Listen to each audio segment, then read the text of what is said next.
Kaya, baby, kailangan.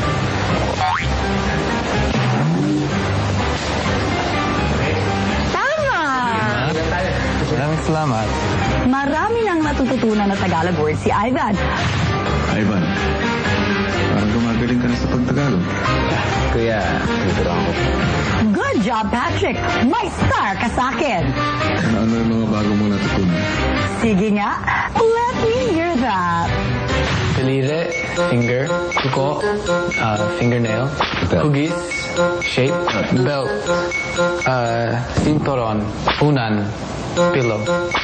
Sobrang mahirap yun. Okay lang yan, Ivan.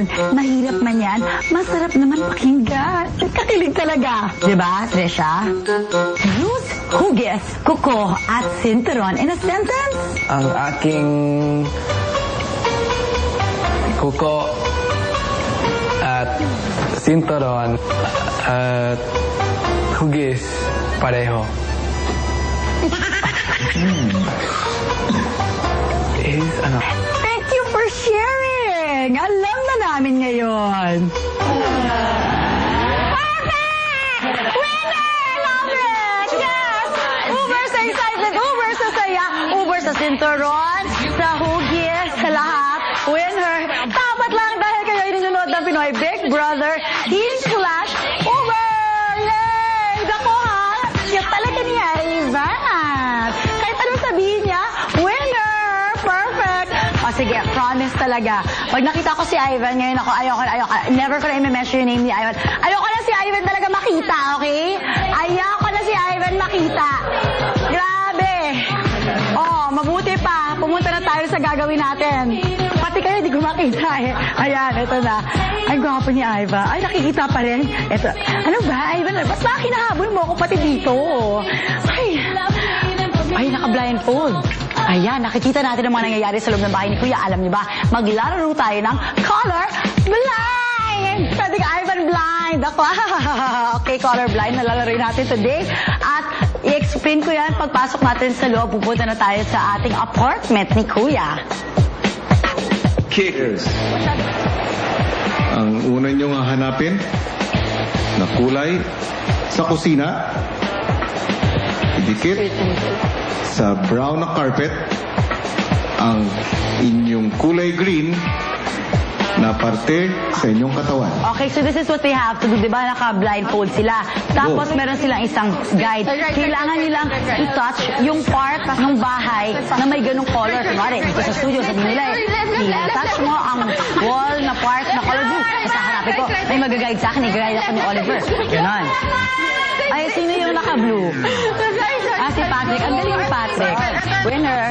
By the way, ang dami ko palang i-share. Alam niyo kung bakit. Yun lang kung gusto niyo lang. Kasi meron akong 1 point. 1 point na yung team ni Patrick. Winner! Medyo maiksi yung shorts ni Hazel today. Napansin ko lang. Eto na. Dahil nga meron na akong 24/7, ang dami kong natutunan. Okay, lalo na sa ating mga housemates na nasa villa. Si Devon pala, nagpapabati, mga Devonatics, Devon shares. Okay, correct. 1 point na rin yung team na green. Team Patrick, Team Shorts. Yun ang tawag ko sa Team Shorts. Tapos yung isa, Team Blue. Uy, ang ganda ni Yen. Meron rin Van Shippers. Parang ang dami mga groups, mga love teams na nagagawa ang ating mga friends na addict sa PBB. Back to my story. Si Devon pala nagsasalita. Tapos alam mo, si Shay, matapang talaga ang kanyang loob. Si Joe, my gosh, yung pagkatao ni Joe nakakatuwa. Natutuwa nga rin ako sa 24/7 ko. Kahit minsan, never nila pinakita si Ivan. Ayaw ka sa kanila. Eto naman, nakikita natin ngayon ang napaka-cute na si Trixie. Ang charming chick ng Cebu. Kilalanin natin siya ng mas mabuti. Let's go, Trixie!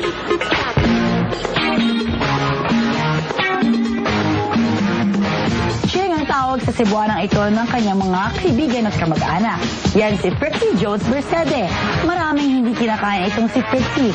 Gusto niyo malaman kung ano-ano? Eto, pork shrimps with crabs, baboy, hipon, busit, talangka. Pork shrimps with crabs, baboy, hipon, busit, talangka. Pork shrimps with crabs, baboy, hipon, busit, talangka. Ay, ang dahil mo naman hindi kinakain at meron pang isa. Di rin siya kumakain ng isda na walang kaliskis.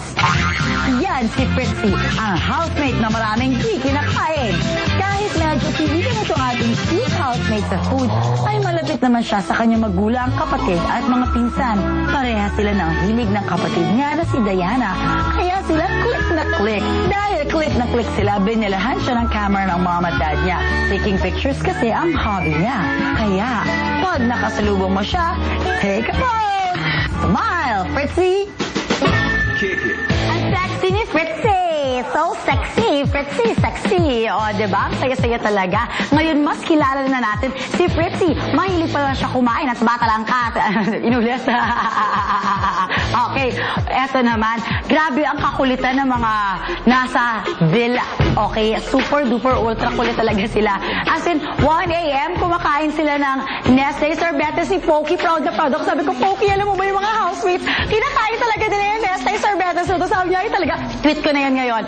Okay, side kwento ko lang yan. Dahil ganun ako, kaya naa-addict ngayon sa 24/7. Eto naman, sobrang kulit talaga ni S-Love at saka ni Joe. Eto, panoorin ninyo kung ano ang pinagawa ni Kuya sa kanila. May bagong pinagkakaabalahan na naman sina S-Love at Joe. Gigisingin na naman nila ang natutulog na dugo ng kabila.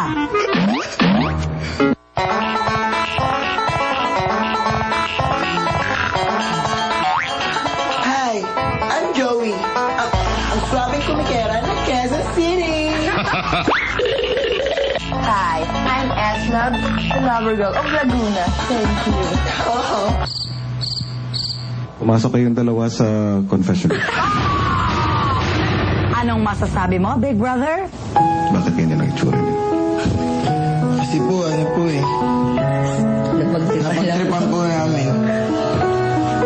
Total, nakasuot na rin lang naman kayo ng ganyan. Oras na para sa inyong racket. Alright. Go, go, go, girls! Oh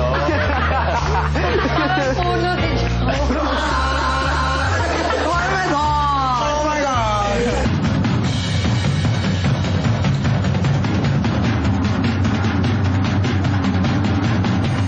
Salamat, S. Joe! Winner!